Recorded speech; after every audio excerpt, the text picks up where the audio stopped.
ষোলো গেল দিকে দিল কত? 11,160 টাকা। সামনে বুঝিয়ে দাও কত কি হবে, কত কি হলো একটু বুঝিয়ে দাও। আমি এই পর্যন্ত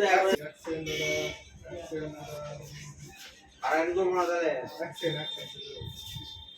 11,231 টাকা হবে, তার ভিতর থেকে তরুণদা 70 টাকা বাদ দিয়েছে। এই তো 11,231 টাকা। এক মিনিট, আমি এটা হাতে পেয়েছি। একদম প্লাস 70 টাকা 71 টাকা চাপবে, এই তো? একদম তাহলে এটাই পারফেক্ট। 11,231 টাকা হলো। এবার এইটা 940 টাকা ফাইনাল। এইটাই ফাইনাল। 940 যেটা দিয়েছি সেটা আমি নিয়ে নিয়েছি। আমি ওর মধ্যে যাবো না। হ্যাঁ এইটাই ফাইনাল, এইটাই ফাইনাল। এখানে ডিপি দেখাচ্ছে 11,231। কোথায়?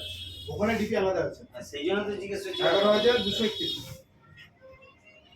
11,160 টাকা। আমি কোথা থেকে যাবো? না না সেটাই। 11,160 টাকা। 70 টাকা ছাড় দিয়েছি।